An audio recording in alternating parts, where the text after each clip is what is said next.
HighBridge, a division of recorded books, presents The Last Englishmen, Love, War, and the End of Empire, by Deborah Baker, read by James Cameron Stewart. I am the last Englishman to rule in India. Jawaharlal Nehru. Cast of Characters: Explorers and the Royal Geographical Society. John Auden, geologist of the Geological Survey of India. Michael Spender, surveyor and mapmaker. Arthur L. Hinks, secretary of RGS and Mount Everest Committee.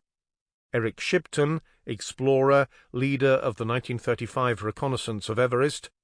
Bill Tillman, mountaineer and leader of the 1938 Everest expedition.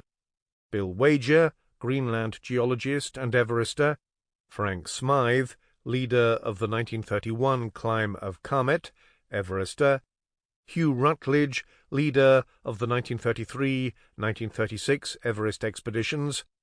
Sir Francis Younghusband, first president of Mount Everest Committee, explorer, soldier.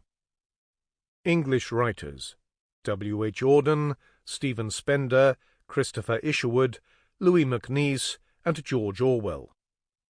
London art crowd: Nancy Sharp, William Coldstream, and Sonia Brownell, the Euston Road Venus. Calcutta Pariche Ada. Sudhindranath Datta, poet, intellectual, founding editor of Pariche. Apurba Chanda, school friend of Sudhin's, secretary to Tagore, civil servant, and later secretary to Shahid Surawadi. Rabindranath Tagore, Nobel laureate, patron of Pariche. Basantakumar Malik, Oxford flaneur, philosopher, author of The Theory of Conflict. Hasan Shahid Surawadi, professor of art history, Russophile and anti-Bolshevist. Hussein Shahid Surawadi, rogue brother of Shahid, Muslim League politician. Suzoban Sarkar, professor of art history, Calcutta University. Hirendranath Mukherjee, lecturer in history and political philosophy, Calcutta University.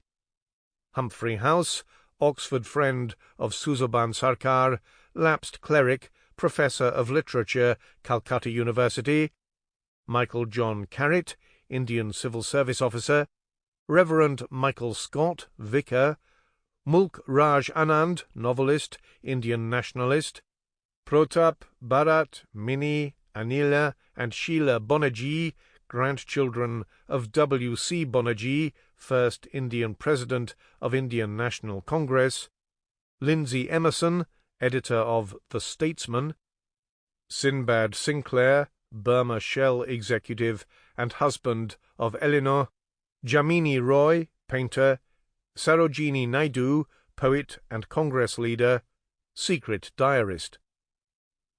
Relatives: George Augustus and Constance Rosalie Auden, parents of Bernard, John, and Wistan. Harold and Violet Spender, parents of Michael, Christine, Stephen, and Humphrey.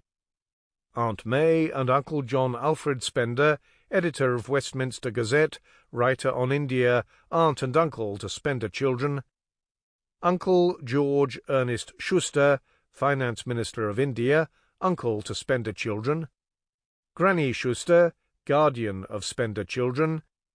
Erika Harman, Michael Spender's German first wife. Margaret Marshall, John Auden's analyst and first wife. Nationalists and communists, diehards and conservatives. Mohandas Gandhi, leader of the civil disobedience campaigns of 1920-22, the 1930 Salt March, the 1942 Quit India Uprising, and the Indian National Congress. Motilal Nehru, leader of the Indian National Congress, father of Jawaharlal. Jawaharlal Nehru, leader of the Indian National Congress. Subhas Chandra Bose, Bengali revolutionary, wayward member of Congress. Muhammad Ali Jinnah, leader of the All India Muslim League; P.C. Joshi, first General Secretary of the Communist Party of India; M.N. Roy, founder of the Mexican Communist Party, the Communist Party of India, member of the Comintern; Ben Bradley, Secretary, League Against Imperialism, leader of the Communist Party of Great Britain, convicted in Meerut conspiracy case; S.S. Mirajkar, member of the Communist Party of India, convicted in Meerut conspiracy case; Winston Churchill, former subaltern, diehard, Prime Minister of wartime Britain; Lady Poppy Houston, diehard, aviation patroness; Sir John Anderson, Governor of Bengal, Minister of Civil Defence of London, member of War Cabinet; Victor Alexander John Hope, second Marquis of Linlithgow, longest-serving Viceroy of India, 1936–43; Leo Amery, Secretary of State for India during the war. Prologue. Lahore Refugee Camp, Wednesday, September 3rd, 1947. The end of the Raj would doubtless be accompanied by the pomp and pageantry by which the British Empire had always set great store. Fireworks, marching bands, military parades in full regalia, vast, jostling crowds lining Delhi's Kingsway from Government House to Memorial Arch. No elephants caparisoned in brocade and gold, but solemn oaths administered and new flags raised. All in all, it would amount to the biggest story since the signing of the armistice 2 years before, and far more showy. With that in mind, the BBC was sending a film crew to cover the festivities, and wanted their man Louis MacNeice to accompany them, with an eye to writing a series of radio plays. But apart from what he'd read of Kipling and Tagore at school, Louis MacNeice knew next to nothing about India. He vaguely remembered a debate about India at the Oxford Union from his student days 20-some years before, but that was about it. What does India have to do with me? He had asked himself, alarmed at the prospect of travelling all that way. There were other reasons for his reluctance. He didn't really like Indians, for one, and the whole business of swamis really set his teeth on edge. His one Indian friend, a fine-featured writer who favoured colourful shirts, had tried to convince him it was the English who concocted this notion of a spiritual India. The great Rabindranath Tagore, an otherwise fine poet, got his mystical cues from them, the man said. Even so, Louis thought, what was the point of looking at India through Western eyes? He was a poet from Northern Ireland. Who was he to mediate India and England's everlasting quarrel? Destroyed our country and our culture, the Indians said. Developed your country and brought you education, the apologists replied. Divided and ruled, the Indians said. Brought law and order, the English replied. Tyranny, trusteeship, our foe, your friend, on and on it went. Lastly, what did he know of India's struggle for freedom? 7 years before, during that first awful winter of the war, Louis had given the idea of freedom some thought. Snowbound and broken-hearted in Ithaca, New York, he'd been torn between sitting the war out in disgust and returning to England to join up. Was this war, as some said, really being fought for freedom? It certainly hadn't been about freedom for the Republicans in Spain in 1937, and England hadn't come to the defence of the sovereignty of Austrians or the Czechs in 1938, so it had been hard for him to believe that the war was suddenly about the attack on Poland in 1939. For his Cornell University students, India alone justified America's sitting it out. They'd been suckered into enabling the British Empire to see another day during the last war, they said. It wouldn't happen again. Louis found them surprisingly well informed. Though he'd never given India much thought, he had known immediately they were right. The war would not be fought on behalf of freedom for India. And what did freedom even mean? Freedom for the woman who'd broken his heart meant getting out of a bad marriage without becoming trapped in another one. Was freedom for India like getting out of a bad marriage? Was independence incompatible with love? Or was freedom simply another word for power, including the power of the powerful to decide what a war was being fought for and who would fight it? And yet, wasn't he himself part of this elite? Hadn't he aspired to a spot at the top? And then there was his suspicion that his worth came at the cost of the less fortunate, and his habit of assuming their freedom spelled his own defeat. In the end, Louis concluded that Chamberlain's England was the lesser of two evils. He would return to London and join the Navy. If one's going to be defiled, he had written a friend, one may as well keep one's mind out of it. But he had failed his medical. He'd spent the war writing radio plays for the BBC. Finally, Louis tried to justify his reluctance to travel to India by telling himself that the world he already knew was confusing enough. Why take on another? Just thinking about India, about freedom, was exhausting. He was tired of thinking. Yet a small voice in his head hadn't let him alone. "The earth isn't the moon," the voice said. "There is no dark side. One can easily travel to see how the other half lives." Perhaps, he thought, real freedom wasn't a matter of getting out of things, but of getting into them. Perhaps, if he stuck a little bit of himself into India, India would stick him back. So he had started reading. He read translations of the Gita and the Vedas. He read Babur on the history of Hindustan and Hume on the Upanishads. He read about the 1905 partition of Bengal, about mass civil disobedience and mass arrests, about viceroys and Government of India Acts. He jotted down lines from Tagore, Iqbal, and Kabir in his notebook, as well as quotes from Gandhi, Nehru, and Muhammad Ali Jinnah. He began to think that if Indians had a chance to live freely and independently, perhaps something of value might be learned from them, and maybe a look into their lives would throw some light on his own. In this way, Louis talked himself into going to India. Then he packed a dinner jacket and rumpled summer suit and caught a flight. It was only on his arrival at the reception centre in Pakistan that Louis MacNeice understood just how little he really knew, not just about India, but about anything. He had never expected this. This was the kind of thing one read about in newspapers. If this was freedom, then perhaps it was possible to have too much of it.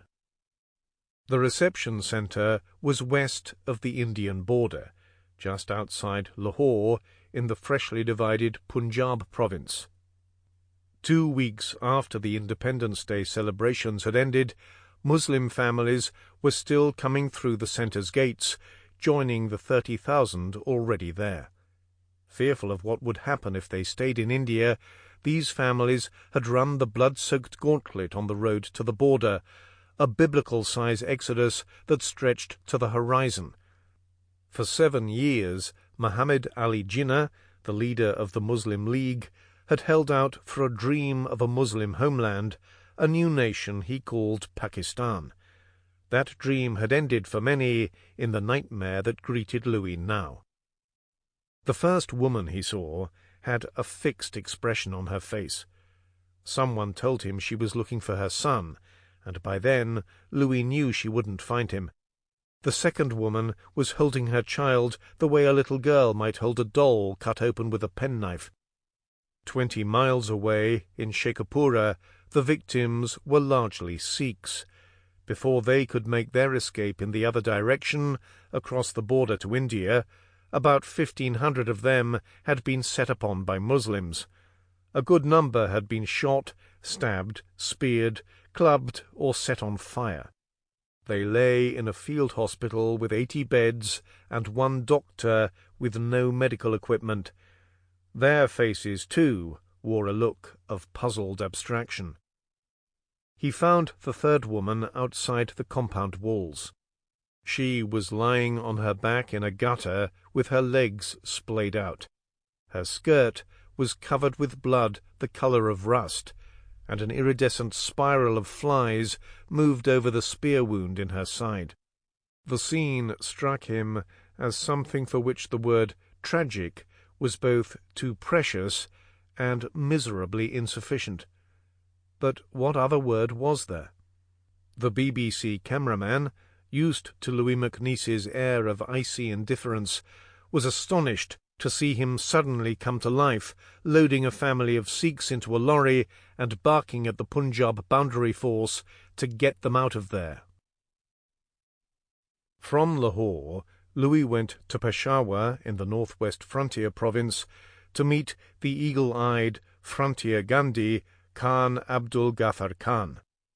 Imprisoned during the war for his support of Mahatma Gandhi's Quit India uprising, Khan had lost control over the frontier tribal areas to Jinnah's Muslim League.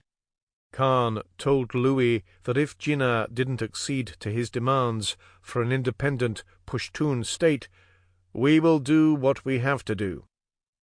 As if Pakistan, a nation barely 2 weeks old, needed a civil war now too.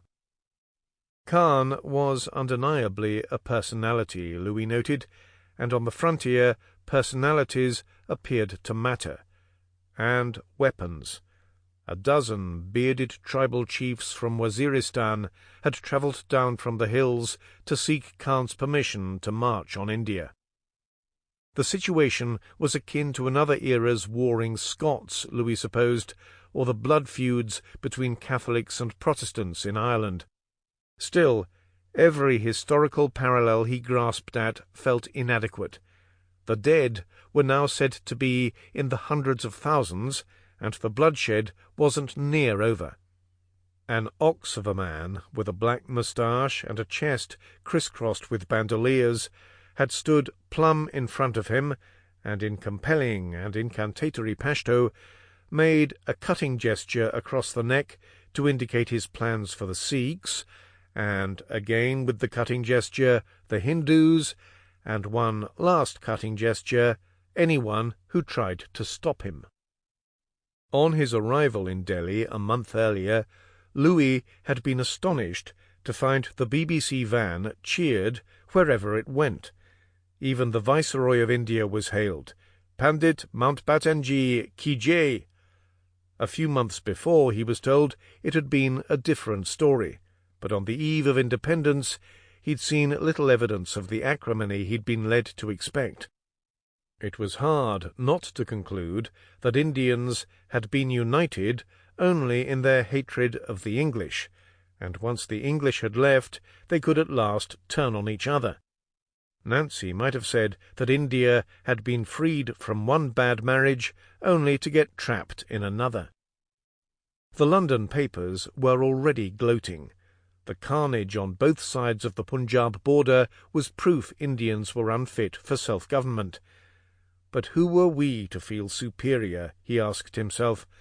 One had only to reflect on the genocides of Europe to be chastened. Was everyone really so certain that the British bore no responsibility for this? Travelling to Srinagar, the capital of the princely state of Kashmir, Louis had a long conversation with the former editor of the Calcutta Statesman. The editor, a liberal soul with a Colonel Blimp's face, promised that if the violence didn't abate, blame would fall on the British.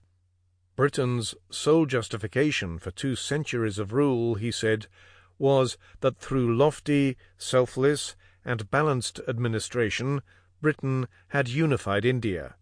That had been their mantra. Gandhi's contribution was far greater, the editor said. Gandhi had made India a nation and given it a spine. A fortune-teller once told Louis he would never get the thing he most wanted. Back then, what he wanted more than anything was Nancy Coldstream. After she refused him, a velvet-like sadness settled over his life. It was Nancy who had once suggested he write a poem about Gandhi. Was she the reason he had come? Was she the small voice in his head? And was he now destined to spend the time he had left as a competent writer of radio plays? Was that all life now held out for him? After watching Gandhi address the crowds at Birla House, Louis MacNeice would have a small epiphany. If nothing else, he would return from India with an awareness of the vanity of such questions, vanity in the Ecclesiastes' vanity of vanities sense. From Srinagar, Louis rode ponies 14,000 feet up into the mountains, an expedition he referred to in a private joke with the BBC man accompanying him as the ascent of C3. Looking out over the undulating ranges of the Himalaya, he could just make out Nanga Parbat.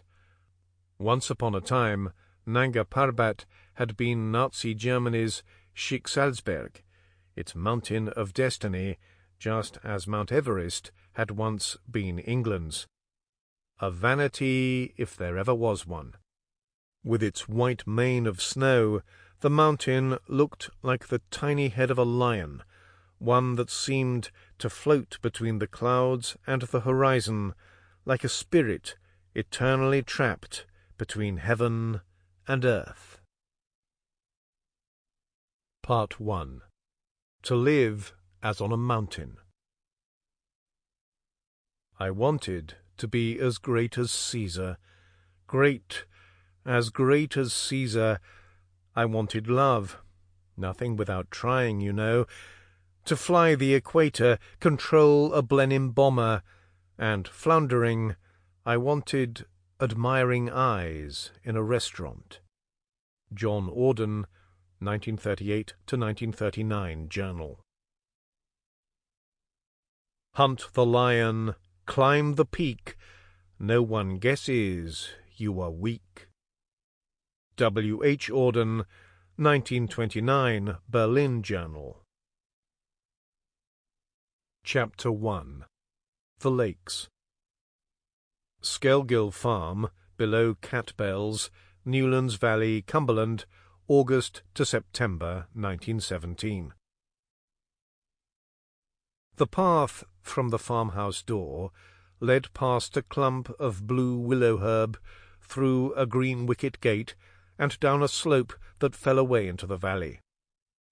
Seen from the children's bedroom window, Skiddaw's broad shoulders presided over Newlands Valley like a benevolent paterfamilias. Catbells, rising directly behind the house, was more suitable for small legs. On their arrival on August 2nd, 1917, the children left their mother behind to race each other to the top. Michael, the eldest, passed by his father and Miss Cox, their nanny, on the way up. Arms raised in victory, he gave a shout of triumph as he reached the summit, while Stephen, his younger brother, straggled up behind him. This was the first of many mountains Michael Spender would climb. "Daddy, what's that noise like a motorbike in the bracken?" Humphrey had called out 3 days later, more accustomed to the sounds made by soldiers than the sound of crickets. Humphrey was the baby of the family. His nickname was Little Mouse. "Look how ripe my hands are getting," Stephen shouted, extending his berry-stained fingers toward his mother, Violet. With war rationing, berry-picking was considered a patriotic duty, and the 3 Spender boys approached the task like little soldiers. Stephen wanted to become a naturalist. He kept a collection of yellow-striped caterpillars in matchboxes. When not picking bilberries, he was weaving back and forth over the footpath, trying to catch butterflies with the net his father had bought him in Keswick the day before. His sister Christine had surprised everyone by hooking a large pike in Derwent water. She screamed and dropped the rod, but her father had jumped up and landed it for lunch. It had been ages since they'd had fish. With his golden locks and bright blue eyes, Michael was his mother's favourite. After a year of piano lessons, his music teacher told Violet she had nothing left to teach him. His first year at Gresham's had been a brilliant success. Yet, since his return from boarding school, Violet had become concerned about a change in his manner. He had taken to a rather slangy way of talking, setting himself apart from his siblings with a schoolboy swagger. Even so, she couldn't help but admire his remarkable appreciation of nature. Michael directed everyone to stop, turn around, and take in the way a beam of sunlight was breaking through a bank of clouds. It brushed the flank of the facing mountain and travelled down the valley, striking a clutch of farm buildings among the trees and lighting them up with an irrepressible whiteness. On such a day, it was hard for Violet to believe there was a war on. Not long after Violet's death, 4 years later, Christine and Stephen would vie to see who could recall the most about that summer of 1917. Humphrey had been too young to remember much, and Michael, well, he was something of a mystery to them. But for Christine and Stephen, the holiday not only marked the early end of their childhood innocence, but also represented England at its dearest and most glorious. Christine remembered how the rain had left the raspberries in a copse of larch, looking like tiny ruby-encrusted cushions. Stephen would describe how slugs, sliding through tiny rivulets of water, looked like barges on the Thames, and how the sound of his father reading poetry came in through their bedroom window, as if Skiddaw itself were reciting. But at the centre of those fairy-tale days was their mother, Violet, then 27 years old. Stephen was tireless in trying to unravel the tiny knots of feelings his scattered memories of her evoked. Once celebrated for her flushed, pre-Raphaelite beauty, Violet Schuster had been sheltered by family wealth. While her brothers followed their father, a king's counsel, into the sober field of banking, she nurtured a love of poetry. But after 4 children in 4 years, Michael was then 10, Christine 9, Stephen 8, and Humphrey 7, Violet, in 1917, was no longer the ingénue she'd once been. Poetry hadn't prepared her for the household chaos brought about by 4 young children and a husband often called away on business. Before Violet had time to reckon what the war might mean, her youngest brother had been killed at the first battle at Ypres. From that moment, the battlefield was never far from her thoughts, and each week it came closer. The back garden of their house in Norfolk received the first of the German bombs to fall on English soil, a dud. Soldiers had invaded her home, carrying her children to dugouts below the cliffs while it was safely detonated. A Zeppelin came so close to the roof she feared it might be scraped off. The fields between the house and the bluff filled up with the tents of billeted troops. Cavalry officers in bright uniforms thundered around on horseback. There were ceaseless drills. "Pre's in arms! Form 4s! Eyes front! Eyes right!" The sound of guns reverberated in her small chest, sending her to the edge of collapse. Her black eyes acquired a hunted look.